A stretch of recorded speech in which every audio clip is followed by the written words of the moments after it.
aduna penji bende nikech owacho ni tiene kaka telo mare inyalo pim bede kod telo mar Pope Francis ahinya king'iyo jomo chan embe en ng'at mani machiegni gi jomo chan kaka kanisa kopere en ang'o moparo ni Papa Francis ne ochako maber kanisa ma uneno ni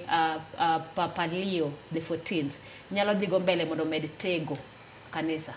Gima ber ma waneno kendo ni Papa Leo momiyo koro sani en Papa sani adieri makende nikech en noyiere gi Pope Francis nikech okosebedo cardinal e higni mang'eny kaka nisomo historia mare nokete cardinal 2023 koro osebedo mane komno owach kata ni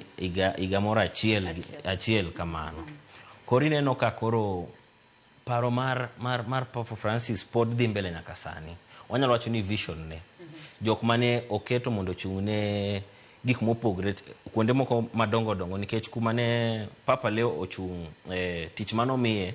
gi Pope Francis kano osetieko bedo ja bishop Peru kucha nochungne office mayiero jo bishop te e piny mangima ma jokopere to mano office mayot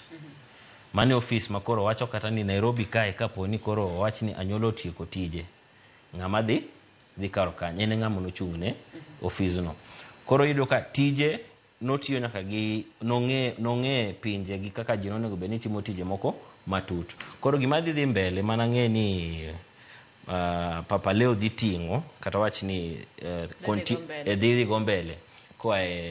Pope Francis en bedo machiegni gi ji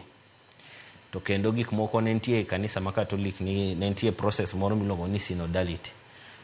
ma ji wuotho kanyakla ibed ni ija padri ibed ni ija sister kata ibed ni ija Kristo mana kaka an to ji wuotho kanyakla koro mane gima ng'e ni Pope Leo dhi timo nikech kineno kata kumoae kuma notiye Peru kineno nyaka kuma Pope Francis ne tiye Argentina gi work environment machal paro gibe chal to gima ber ahinya nyande pod en papa matin mana gi kanya dwani mondo mi apenji nikech kuma